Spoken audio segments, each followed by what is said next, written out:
Bab seseorang boleh menyebut kelebihannya sendiri, asal niatnya tidak riya. Di sini dicontohkan, misalnya ada orang Islam sakit atau kiai sakit, jenengan dokter, bilang saja saya dokter biasa yang nangani.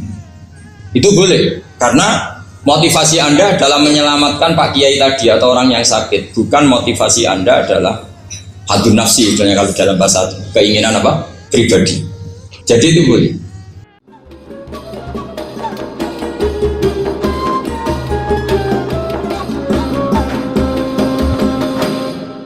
Misalnya ini ada di beberapa literatur fikih, di semua fikih, baik mazhab Syafi'i, Hanafi, Hambali, di semua kitab fikih.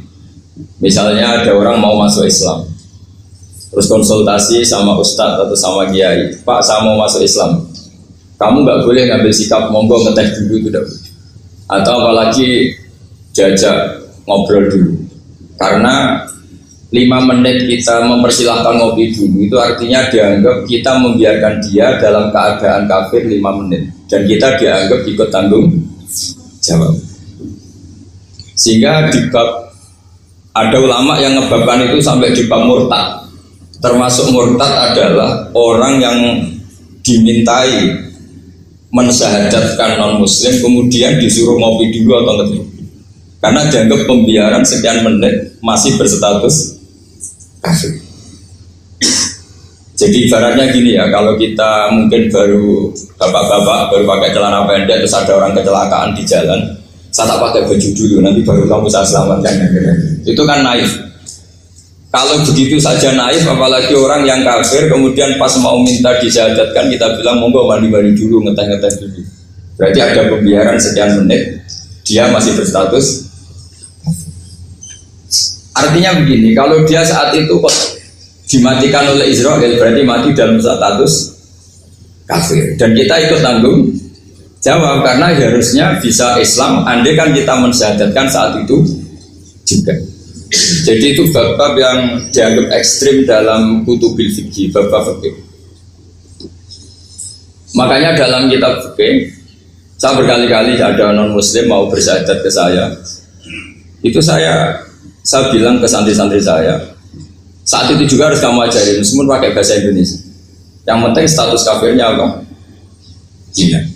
Baru setelah itu ada hukum sosial ya, mungkin kita nawarin teh atau kopi atau apa. Makanya di sini dibabkan bab seseorang harus tergesa-gesa atau bercepat-cepat atau ngambil sikap bergegas untuk melakukan kebaikan. Terus ayat kedua yang dipakai Sayyidina bin Abi Salam itu begini. Ketika Allah mensifati orang munafik, status orang munafik itu apa? Wa idza qamu ila sholati qamu kusala. Mereka kalau dipanggil untuk sholat, ya berangkat tapi itu salah cara malas-malasan. Sehingga untuk menunjukkan kita loyal sama Allah itu ya paling tidak ada sikap di atas rata-rata. Makanya ada sa'i ya lari-lari kecil, tawaf juga disunatkan ada lari-lari kecil, disebut ar-romal itu lari-lari kecil, untuk menunjukkan bahwa kita loyal sama Allah itu tidak sak kobre cara Jawa. Nah itu dibabkan sendiri. Jadi beda antara tergesa-gesa sama ekspresi serius. Jadi musyawarah itu ya kira-kira kan nggak mungkin lah kita dipanggil rektor atau kiai atau orang tua kita terus jalan leha-leha, itu kan enggak. Nah contoh yang diambil di sini begini. Ketika ada debat terbuka antara Fir'aun dan Musa, saya ulang lagi ya, ada debat terbuka antara Musa dan Fir'aun. Kan Nabi Musa datang ke Fir'aun. Lalu kata Fir'aun, ini asal-usul ayat ini, saya terangkan sejarahnya. Kata Fir'aun, lalu kalau kamu tidak nuhankan saya, Tuhan kamu siapa? Terus kata Musa, Rabbus samawati wal ardi, yang nuhani langit dan bumi. Fir'aun masih berkelit. Kalau Tuhan di bumi, setahu saya kemana-mana yang dituhankan saya, kata Fir'aun. Ma'alim tulakum min ilahi ghairi. Terus Nabi Musa masih ngendikan, ya sudah Tuhan yang nuhani langit. Terus Fir'aun manggil Haman. Haman itu arsitekturnya Fir'aun. Ya Haman ibnili sorhal ali abduhul asbab samawati fa'atoliya ila ilahi Musa. Haman bangunkan kami piramida yang tinggi. Saya ingin melihat Tuhannya Musa. Musa akhirnya mikir, karena kalaupun Fir'aun bisa naik ke langit tetap tidak bisa melihat Tuhan. Kita tahu Tuhan nggak bisa dilihat, kita mungkin aja udah lihat, apalagi Fir'aun rivalnya kan.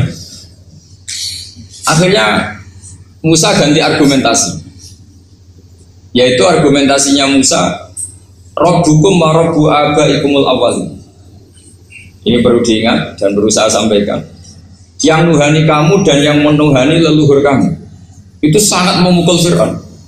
Karena logikanya kalau Fir'aun itu Tuhan berarti babanya dulu tanpa Tuhan. Ini ada Tuhan terlambat. Jadi kalau Fir'aun Tuhan berarti bahnya tanpa Tuhan, karena zaman era bahnya belum ada Tuhan. Karena perdebatan itu banyak punggawa Fir'aun yang mukmin. Wah, ini Fir'aun nggak bener ini. Kalau dia Tuhan berarti babanya tambah. Karena kalau iman itu akan diadili, akan dieksekusi, maka orang ini berstatus rojulum mukminum min ali Fir'aun yaktum imanah. Maka di Quran diterangkan wa qala rojulum mukminum min ali Fir'aun yaktumu imanah. Ada seseorang yang iman tapi menyembunyikan iman. Lah orang ini selalu ikut rapat di rapat-rapat penting Fir'aun, termasuk rapat ketika Fir'aun dan para tentaranya memutuskan membunuh Musa. Karena dia ikut rapat dan eksekutornya besok disuruh nangkap Musa, orang ini malam itu juga nemuin Musa terus bilang innal mal ayat tabiru nabikal yaqtulu ka Musa. Rapat tadi malam memutuskan kamu besok dibunuh, maka kamu harus bergegas meninggalkan Mesir. Nah, dari kesimpulan itu, dari cerita itu kemudian diambil secara hukum fikih bahwa untuk menyelamatkan darah harus sah, harus bergegas. Andai kan Musa itu kok sak kobre, sak sempate, maka keburu. Andai kan ini rojul ini tadi, orang tadi penasihat tadi kok sak kobre ya, maka berarti Musa terlanjur tertang. Jadi itu pentingnya ulama ya. Jadi cerita yang linier, cerita yang seakan-akan cerita di tangan ulama tetap menjadi al-ahkam al-fiqhiyah, menjadi ketentuan-ketentuan apa? Fikih. Jadi yang diambil di sini adalah lelaki tadi yang ikut rapat tadi bergegas menemui Musa, memberitahu kalau kamu besok mau dieksekusi, fakhrus, maka kamu harus secepatnya keluar dari Mesir untuk menyelamatkan diri.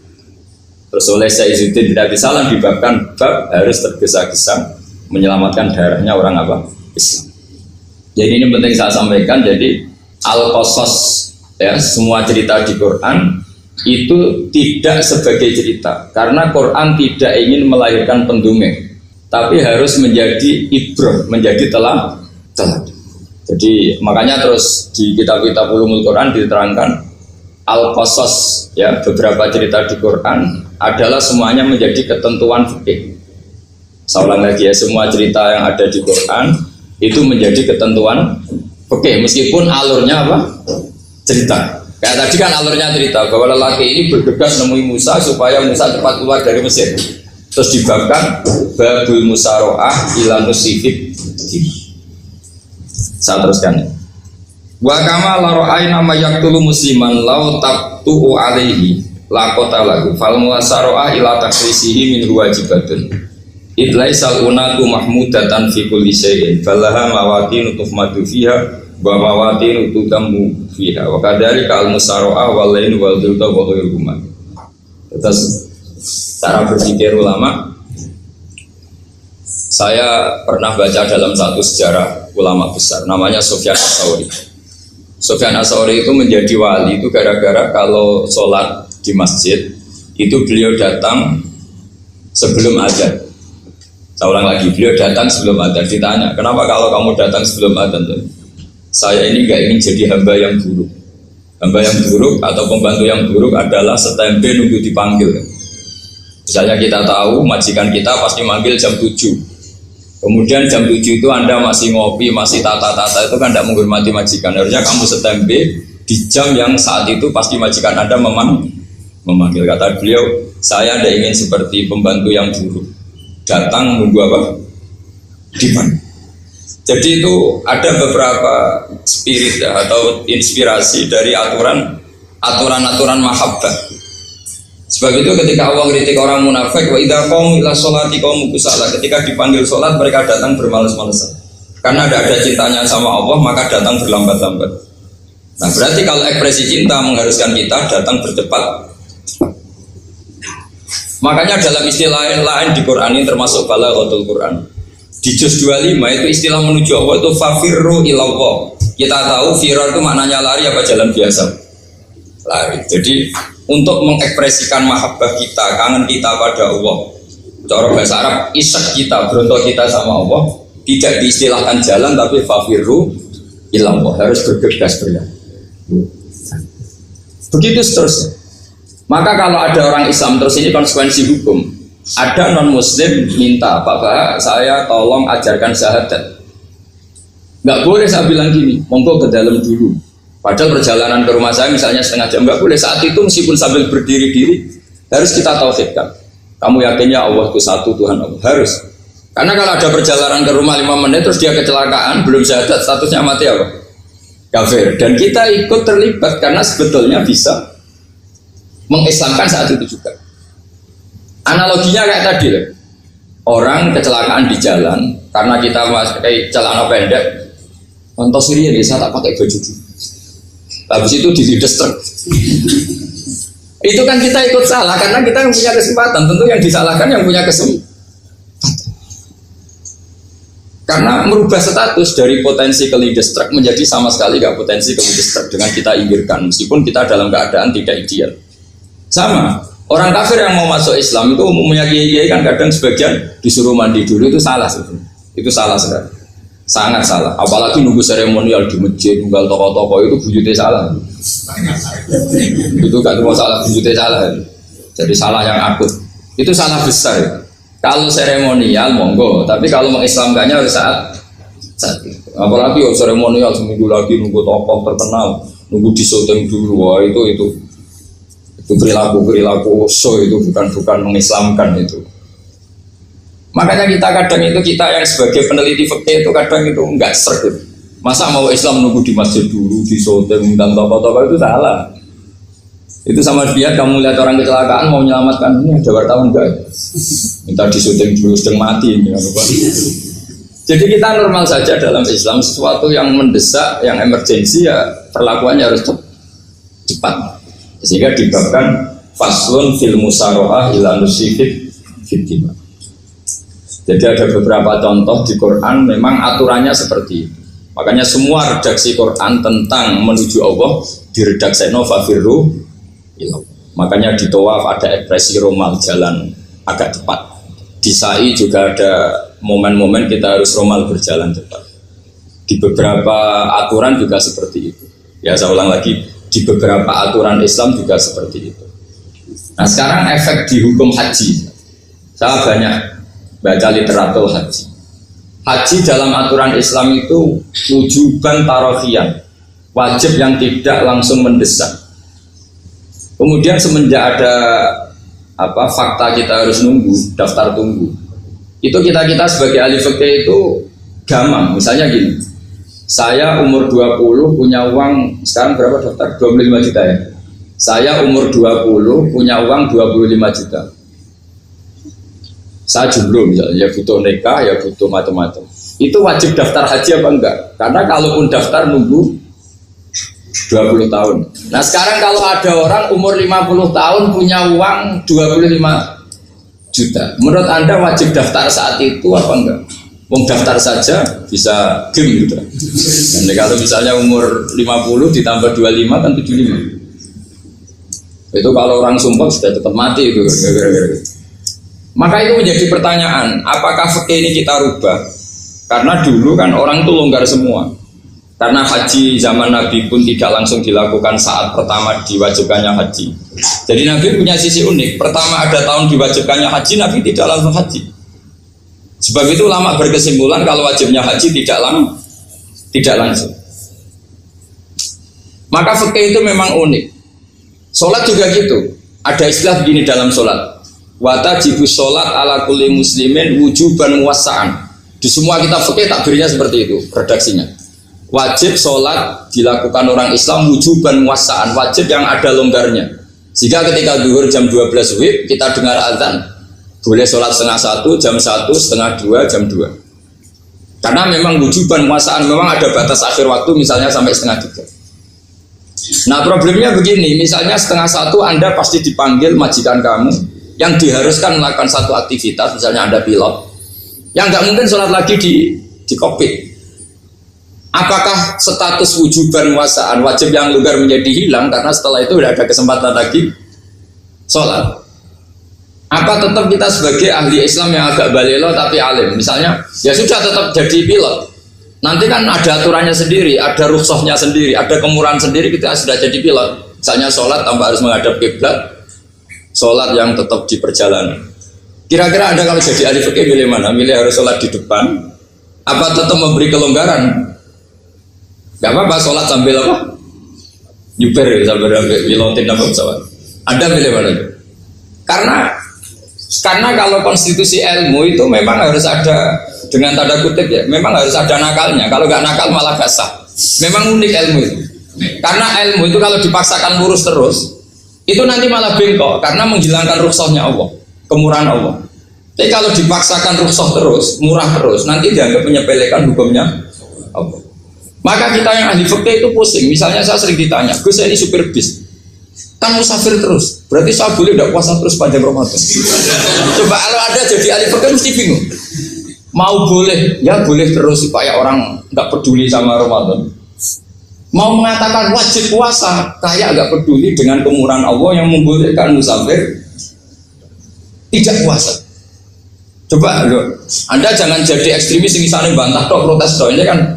Jadi memang mengkaji ilmu itu ya, makanya dengan tanda kutip itu harus ada nakal, tapi nakal yang baik, bukan nakal. Nakal itu kalau bahasa Jawa itu kan tidak harus dosa, seperti anak kecil menek-menek itu tuh bocah kok nakal, padahal anak kecil menek itu haram dah. Enggak kan, malah orang tuanya yang bentak itu yang haram.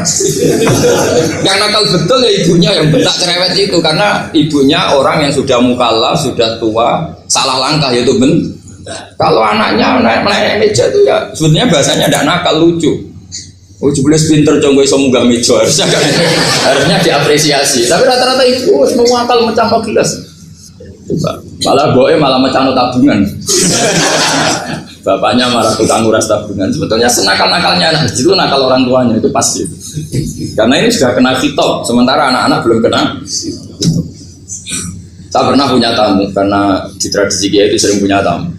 Bapak ibunya tuh kultus sama Kiai, bentak anaknya disuruh salim sama saya. Anak kecil kan nggak mau jalan-jalan terus, marah. Tak marah orang tuanya tak marahin. Yang dosa itu kamu bentak anaknya. Kalau anak kecil tuh kena diskon rufi al-qalamu an salasin. Di antara aturan Islam apa? Tidak ada keharusan bagi 3 orang. 1 anak kecil sampai balik, 2 orang tidur sampai bangun, 3 orang gila. Artinya anak kamu itu tidak kena hitam untuk sopan sama saya. Kamu yang kena hitam baru sopan sama anak-anak. Nah ini ada Jawa itu kadang keliru. Jadi orang tua itu marah-marah memaksakan anaknya sopan. Padahal Allah memberi diskon anak kecil itu belum wajib sopan. Gak apa-apa ada tamu naik-naik itu, asal masih anak kecil. Makanya Rasulullah ketika beliau sholat sujud itu Hasan Husain itu naik. Cara Jawa Nabi itu 3 tumpahan. Semua riwayat mengatakan Nabi itu diam saja, gak berani ngangkat. Sampai sahabat itu ada yang ngomong, ini Nabi sujud lama sekali ada apa? Jadi kita punya riwayat itu ya baru kayak sahabat yang agak nakal. Semuanya itu sujud, tapi bareng di atas rata-rata ada sahabat yang belakang ngomong, ada apa tuh ini sujudnya kok lama? Barokahnya itu ditemukan riwayat, oh ono putune. Karena Hasan itu naik di atas punggungnya apa? Nabi itu andai kan tidak ada yang ngomong, riwayat ini tidak ditemukan. Barokahnya ada yang ngomong itu mungkin.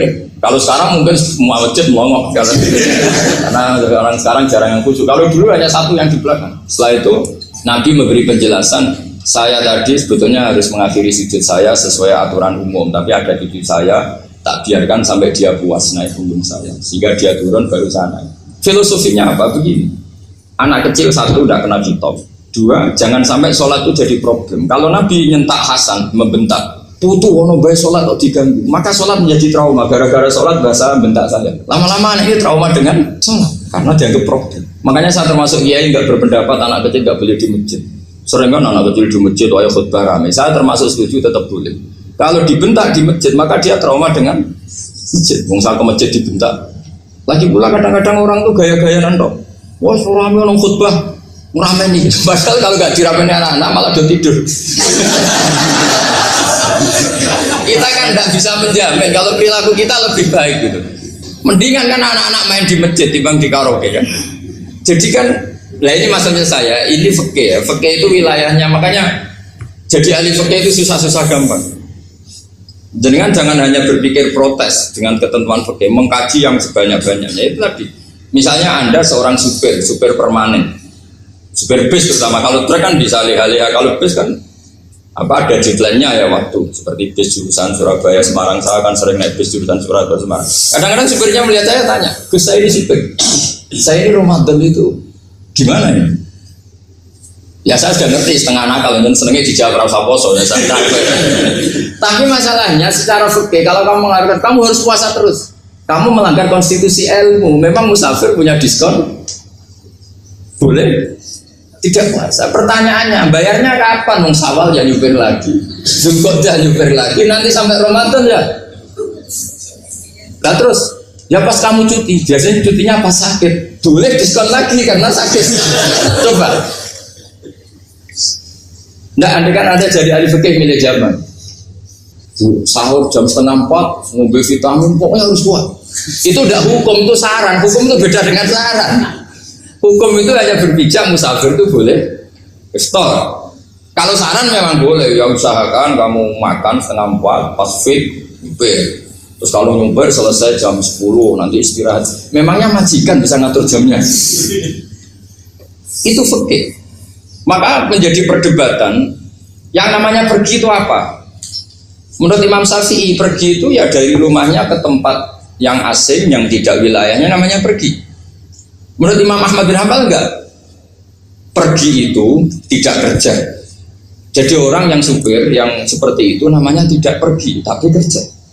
Tanyakan ke publik, misalnya jenengan ke UI, istri kamu atau suami kamu ditanya, istri kamu kemana? Kira-kira jawabnya bilang pergi jalan-jalan apa bilang kerja?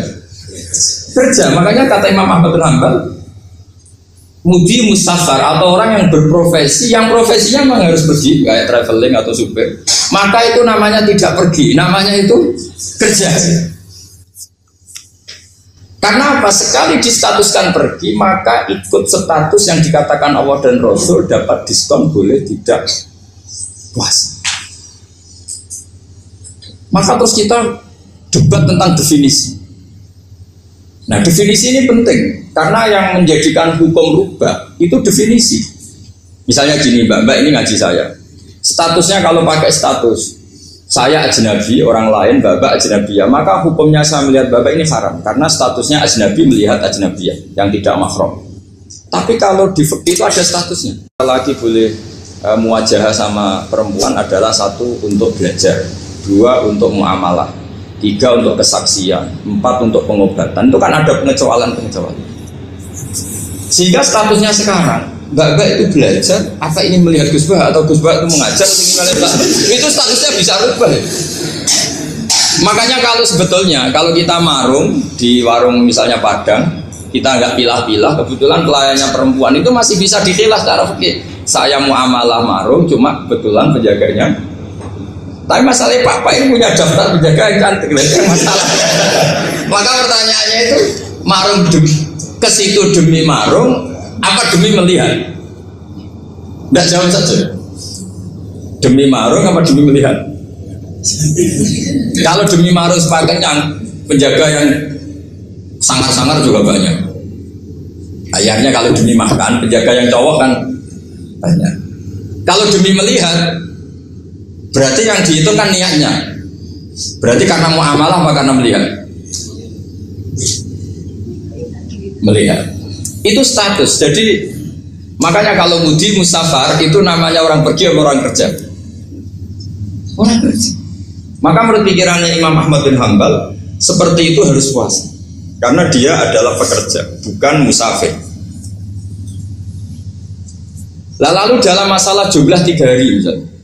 Kalau dalam fikih kita, nggak saya kenapa ngomong fikih terus ya, karena banyak yang melupakan fikih. Jenengan pergi haji, zaman Nabi haji itu jamak dan qashar terus. Padahal hajinya Nabi itu, haji itu minimal kan berapa hari minimal itu? 9, 10, 11, 12. Sebenarnya haji itu minimal hanya 4 hari. Karena 13 Dzulhijjah bisa nafar apa? Awal. Kalau nafar awal berarti nggak ada kewajiban nafar sani, berarti yang wajib betul kan 9 tanggal 9 wukuf di Arafah, terus 10 biasanya ifadah sama balang jumroh Aqobah, terus 12 itu kan sudah boleh cabut karena nafar awal, berarti nggak usah nafar sani, berarti hanya berapa? 4. Tapi Nabi haji di Mekah Madinah itu sampai 40 hari karena perjalanan.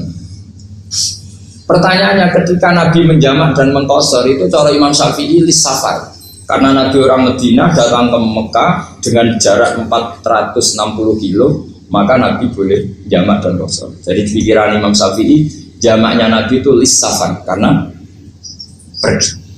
Cara pikiran Imam Malik enggak, jawabnya Nabi itu lin nusuk. Nabi menjamak sholat itu karena melakukan ibadah haji.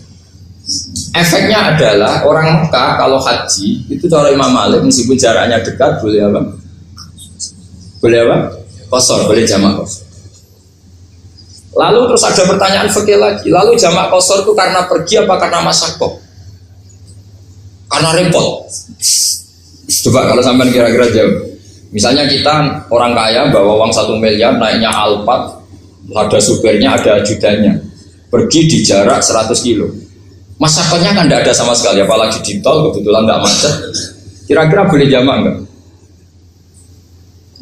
Boleh, Gus, karena pergi, tapi kan nggak ada repotnya sama sekali. Dibanding misalnya yang ngebis bawa beras 1 pintal gitu kan, udah gitu suruhan orang lagi kan pusing. Maka fikih ini untuk memberi hukum itu, kalau fikih itu menstatuskan dulu. Ini orang boleh jamak itu karena masyaqqah apa karena safar. Lalu kalau setelah karena safar itu karena jaraknya apa tingkat masyaqqahnya. Kalau karena jaraknya ya tidak juga. Tidak juga gini maksudnya. Mungkin Anda tidak pernah terpikir begini. Kalau saya mau ke Jakarta, kemudian sampai Purworejo itu sudah waktu zuhur. Saya boleh nggak zuhur di situ sama saya? Boleh kan?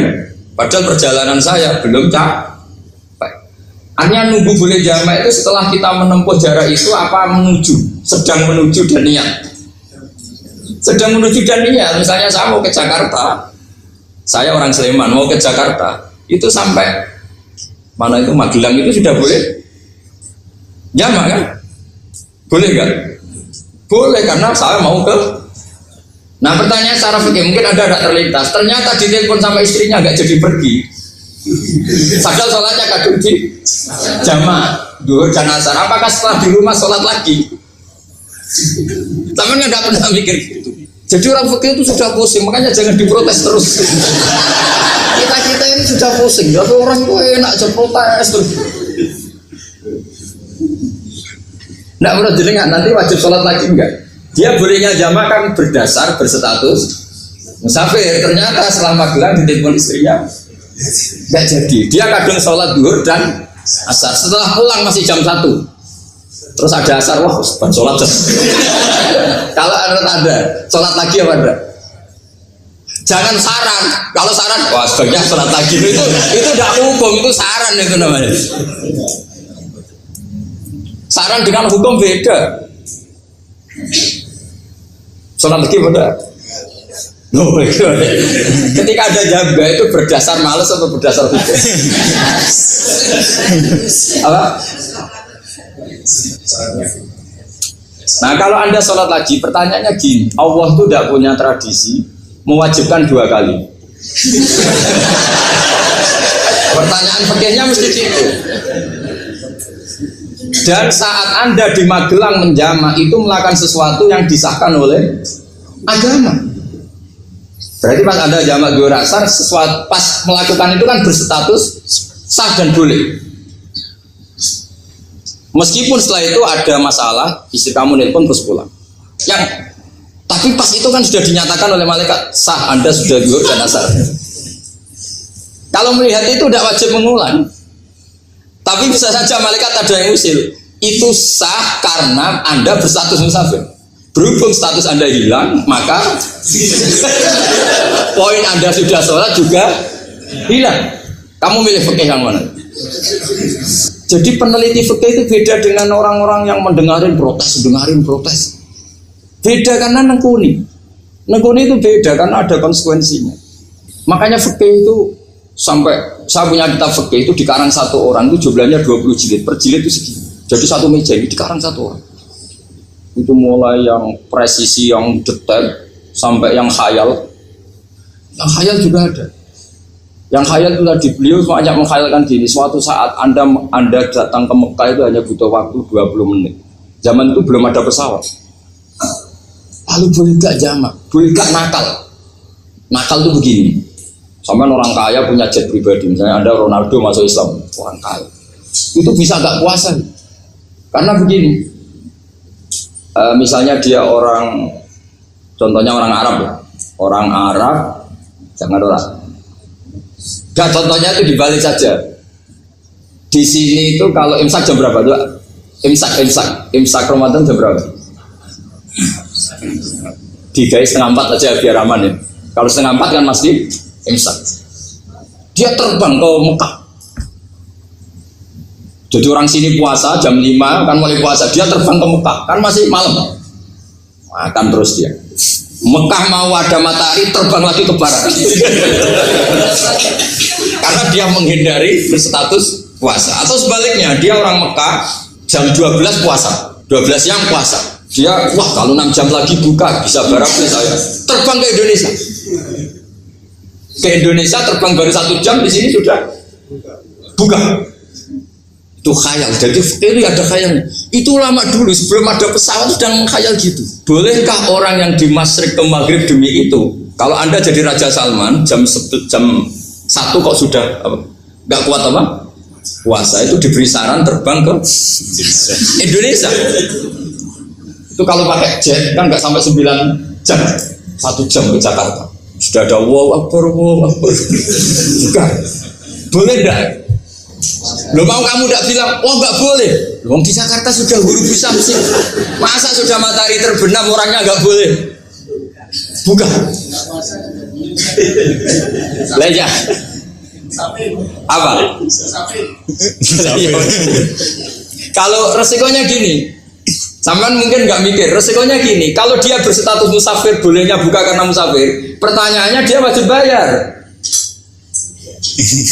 Kan musafir bolehnya kotor nanti harus bayar, tapi kalau dia buka normal kan bayar. Beda, efek-efeknya beda. Sama jangan protes, Gus Baik gimana mau ngaji malah tidak senang. Ini kan ngajinya para dosen, para pegawai, jadi harusnya itu jadi mufti, ngaji untuk jadi mufti, bukan ngaji untuk mendengarkan. Jadi makanya saya mohon jangan sering protes sama ulama sudah pusing. Karena efek-efek hukum itu tidak gampang. Kayak tadi misalnya, kalau dia boleh buka atas nama musafir, resikonya wajib bayar. Masalahnya Raja Salman ini mau enggak? Mau dia inginnya.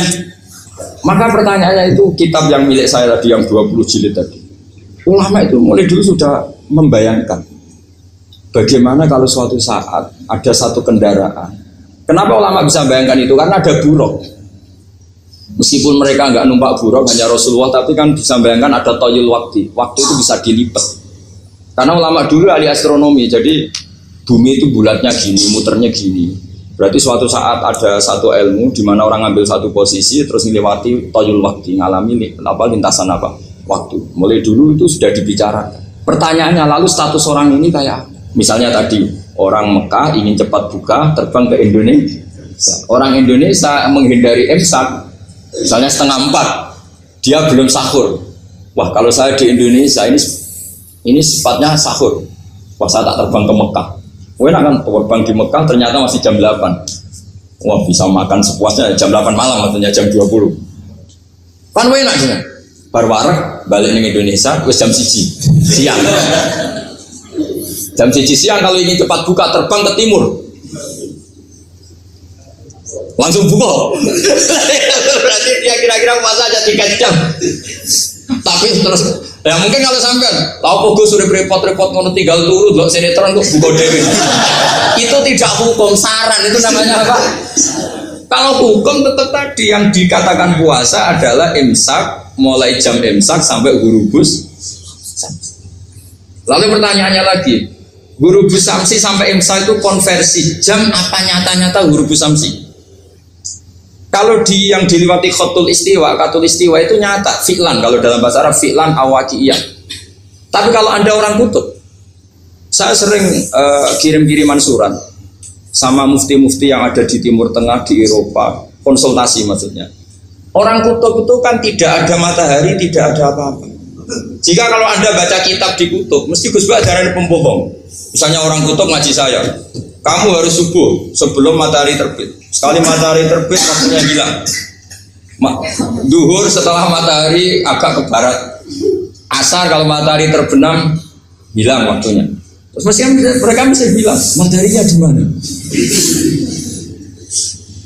Maka pertanyaannya, boleh gak mengkonversi waktu untuk orang kutub? Jadi misalnya pola umum subuh jam 4:30, berarti antara subuh dan qadha itu 1 jam setengah. Subuh sama zuhur polanya berapa berarti? Kalau 4:30 sampai jam 12 itu 6 sama 7:30. Berarti ya kira-kira habis subuh nunggu 7 jam setengah baru zuhur, nunggu 3 jam baru asar, nunggu 3 jam baru maghrib. Berarti waktu puasa kira-kira antara jam 4 sampai jam 6. Berarti berapa jam itu?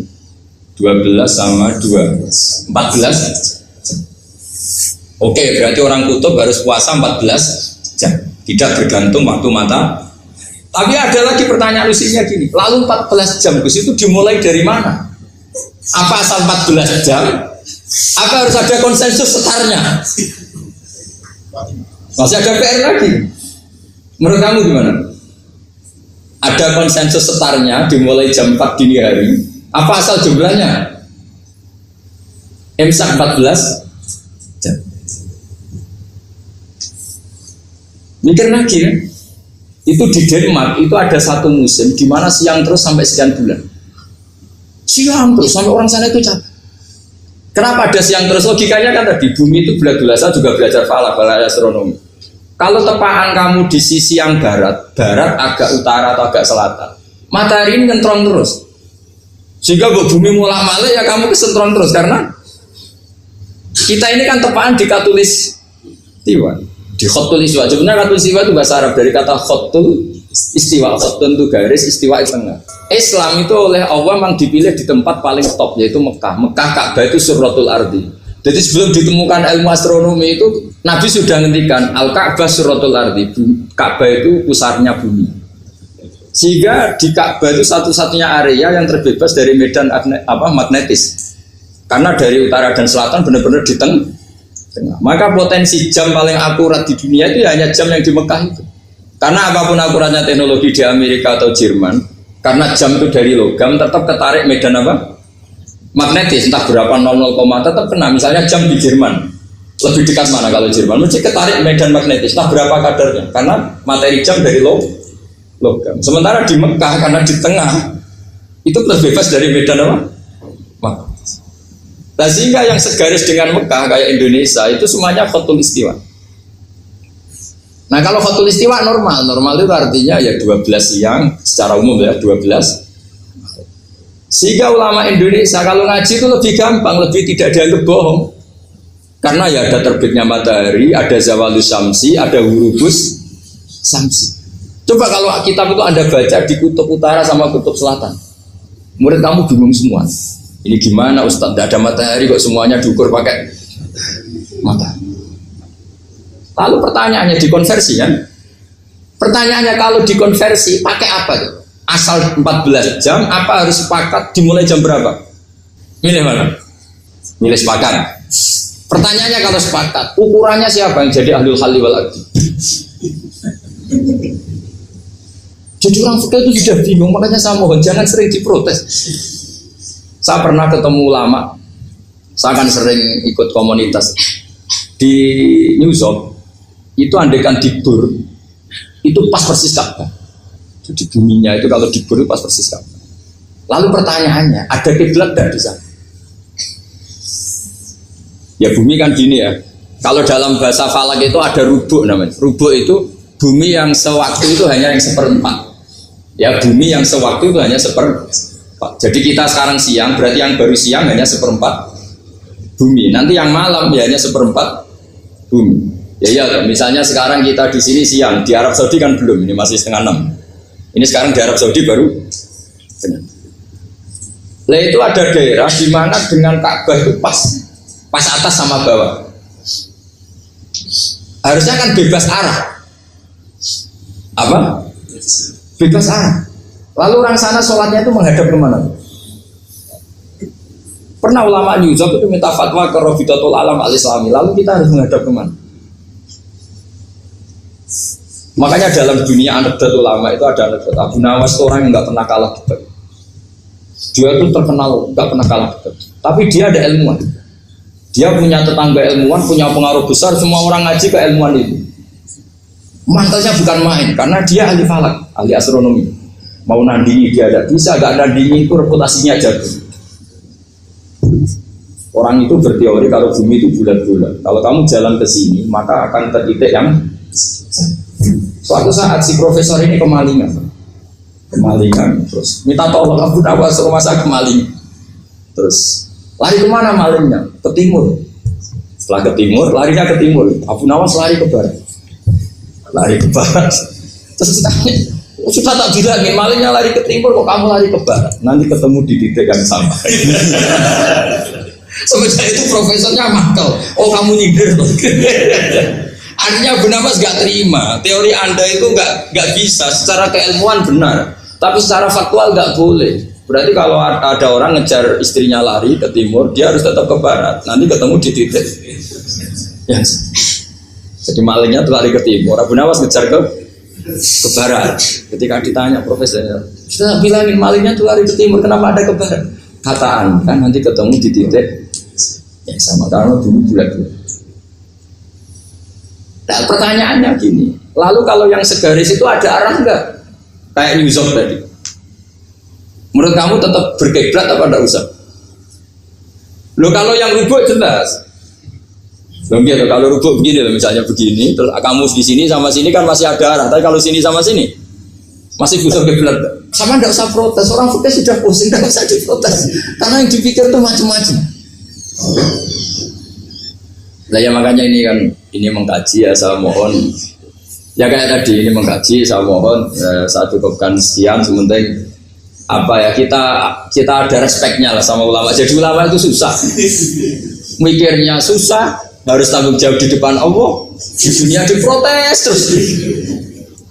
Ini mungkin yang bawa kitab ikutnya halaman 293, itu yang mungkin nanti bisa dikopi sama yang nggak punya tag. Yang nggak punya tag mengkopi sama yang punya.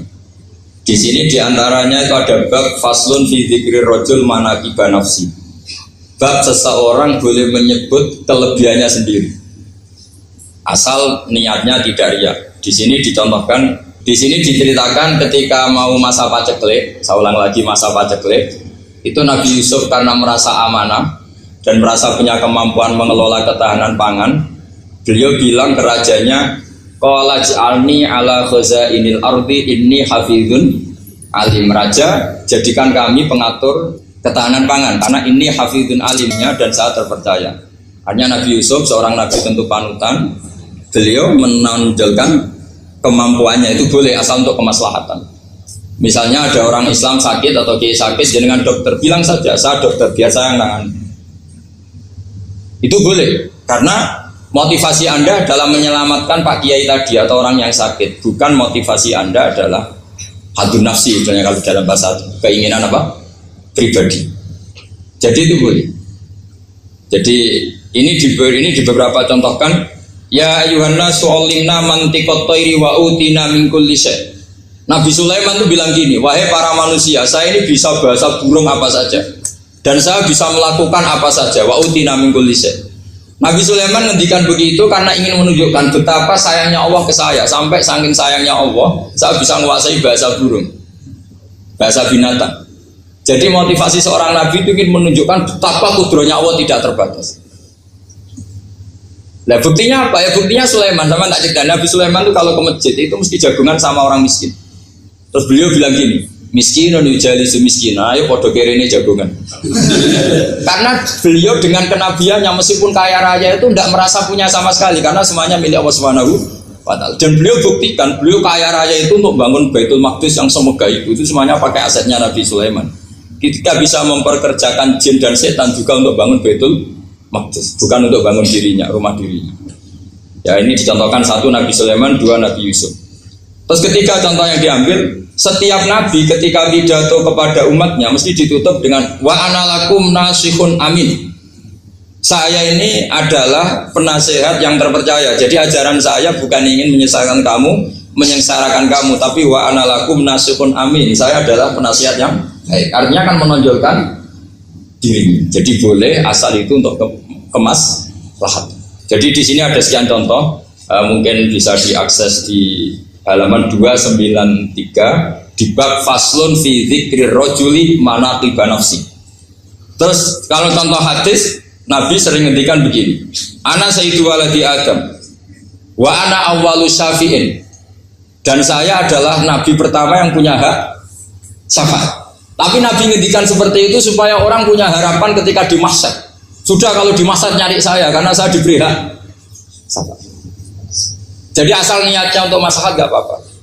Makanya saya sering di mana-mana sering cerita, saya ini menekuni fikih supaya orang kalau belajar fikih jelas ke saya Pak. Kalau saya tidak ngomong, orang keliru guru. Tapi ya harus ada buktinya. Nanti ngomong ahli tok ada ahlinya ya kacau kan. Ya jadi boleh ya. Di sini dibabkan faslun fi dzikri rajul manaqiba nasibah, seseorang boleh menunjukkan kemampuannya asal tadi untuk lil maslahah. Sudah Pak Samsul ya? Tadi yang pertanyaan dari siapa? Pak Sus Budiar. Pak Sus itu gimana ini kasusnya, itu orangnya sudah Islam toh? Sudah apa masalah. Terus Anda ke Thailand itu gak niat menghindar toh, memang saatnya harus ke Thailand. Hanya menyesal. Oh, hanya menyesal, bagus lah, punya penyesalan. Enggak begini ya, kalau orang itu sudah Islam itu kan enggak se-emergensi yang belum Islam, itu hanya ideal. Artinya idealnya seseorang kalau mau meninggal, akhir dari kalimatnya adalah la ilaha illallah. Tapi itu pun ulama dinego. Ini saya beri cerita sedikit. Kitab Fathul Mu'in itu termasuk kitab yang enggak setuju kalau kalimatnya sepersis la ilaha illallah. Kenapa Pak Sus? Logikanya gini, ini semua ulama gitu ya. Itu ada dua riwayat. Mangkana akhiru kalamihi la ilaha illallah dakhalal jannah. Sebagian riwayat mangkana akhiru kalamihi Allah dakhalal. Nah, ulama itu milih yang Allah. Kenapa milih yang Allah? Karena la ilaha illallah itu resikonya tinggi. Pas la ilaha ateis, tidak ada Tuhan, mati. Maka ulama, tradisinya guru-guru kita, kalau ada orang mau mati yang sudah akut, itu hanya ditalkin Allah. Karena ini lebih tidak berisiko. Tapi kalau la ilaha illallah pas la ilaha belum illallah, tidak bisa kamu buat. Ayo teruskan dulu. Baru mati ini gimana? Belum illallah kok sudah. Jadi makanya terus di situ diterangkan lagi begini. Setelah orang itu melafadzkan la ilaha illallah, kan orang mau mati itu kan macam-macam ya. Ada yang sudah akut, ada yang masih sehat. Kalau masih sehat sebaiknya la ilaha illallah. Tapi kalau sudah akut hanya dilatih apa? Allah. Terus saran kedua oleh kitab Fathul Mu'in diterangkan sebaiknya jangan ngomong lagi. Karena Nabi ngendikan akhir. Akhir itu harus itu menjadi kalimat. Jadi misalnya setelah kamu talqin la ilaha illallah, kamu tanya, "Pak, sertifikatnya di mana?" Akhirnya bapaknya jawab, "Di lemari." Pas melamari mati. Berarti akhir kalimatnya mati. Makanya kita juga harus memperjuangkan supaya itu benar-benar akhirnya. Jika nanti dikenang di akhirat, ini orang luar biasa mengakhiri dunia dengan kalimat la ilaha illallah. Tapi nanti kalau ini orang luar biasa mengakhirinya dengan kemarin. Apalagi tanyanya gini, "Pak, tabungannya di bank apa?" Bisa, berarti terakhir bilang apa?